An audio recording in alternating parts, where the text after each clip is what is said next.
आज की रोटी की हर सदस्य व्यक्तियों के लिए येशू ख्रिस्तांची मधुर नावाचे सप्रेम नमस्कार। आज की दिनांक 10 सप्टेंबर 2025 बुधवार। अग्नीप्रमाणे बघा, मी माझे शब्द तुझ्या तोंडात अग्नी करील आणि हा लोक लाकूड होतील आणि तो त्यांना भस्म करेल। यिर्मया 5 अध्याय 14 वचन। येथे आपण देवाची वचनाची तुलना अग्नीशी केलेली पाहतो। अग्नीची एक विशेषता आहे, तो ज्याला स्पर्श करतो त्याला पेटवतो। जर तुम्ही कागद अग्नीच्या जवळ नेलात तर तो जळून राख होईल। त्या दिवशी पेत्राने वचन सांगितले, ते वचन पवित्र आत्म्याद्वारे लोकांना जाळून टाकले। बायबल सांगते, पेत्र अजून बोलत असतानाच वचन ऐकणाऱ्या सर्वांवर पवित्र आत्मा उतरला आणि पेत्राबरोबर आलेले सुद्धा जाळले। जे विश्वास ठेवणारे होते ते आश्चर्यचकित झाले, कारण पवित्र आत्म्याचा दान अन्य जातीवरही ओतला गेला होता, कारण त्यांना वेगवेगळ्या भाषात बोलताना आणि देवाची स्तुती करताना ऐकले। प्रेषित 10 अध्याय 44 वचन से 46 वचन। जेव्हा देवाचे वचन सांगितले जात तेव्हा अग्नी लोकांवर उतरतो। तसेच जेव्हा आपण वचन वाचतो आणि त्यावर ध्यान करतो तेव्हा तो अग्नी आपल्या आत उतरतो। कल्वरीवरील प्रेम पवित्र आवेगाने ज्वलत होऊ लागत। पवित्र आत्म्याचे सामर्थ्य आपल्याला अग्निप्रेमाने हलवून सोडत।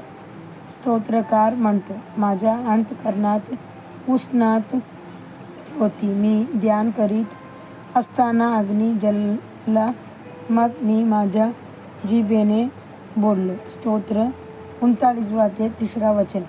अग्नीचे आणखी एक वैशिष्ट्य आहे की तो जमिनीवरून वर स्वर्गाकडे उडतो। तुम्ही इतर कुठलीही वस्तू वर फेकलीत तर ती गुरुत्वाकर्षणामुळे पुन्हा खाली पडेल, पण अग्नी आणि धूर नैसर्गिकरित्या वर जातात। तसेच जेव्हा आपण पवित्र शास्त्र वाचतो तेव्हा आपल्यात अंतःकरणातील प्रेमाची ज्योत प्रभूकडे वर चढते। ती स्वर्गीय सिंहासनाकडे स्तुती आणि कृतज्ञतेच्या स्वरूपात पोचते आणि देवाची हृदयाला आनंद देते। जिथे तुम्ही वचनावर ध्यान कराल तिथे दैवी प्रेम तुमच्या आत तेजाने जळू लागेल आणि जिथे तुम्हाला जाणवेल की देवाचे वचन हे अग्नीप्रमाणे आहे, तितके तुम्ही प्रभूजवळ जाल आणि आत्मिकदृष्ट्या बळकट व्हाल।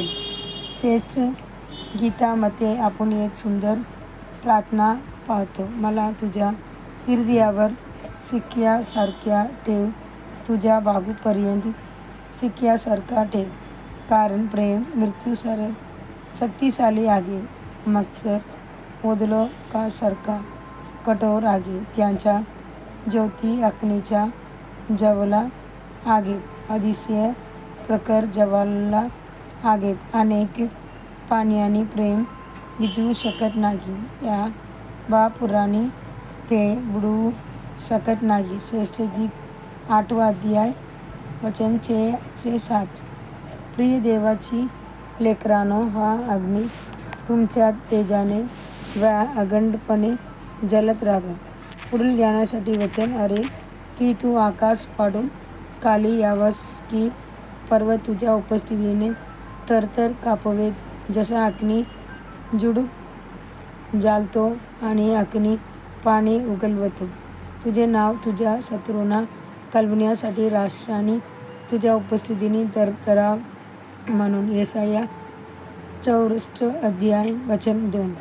आजच्या बायबल वचन सकाळी नीतिसूत्र अध्याय 8 आणि 9, संध्याकाळी 2 कोरिंथियर अध्याय 3। धन्यवाद।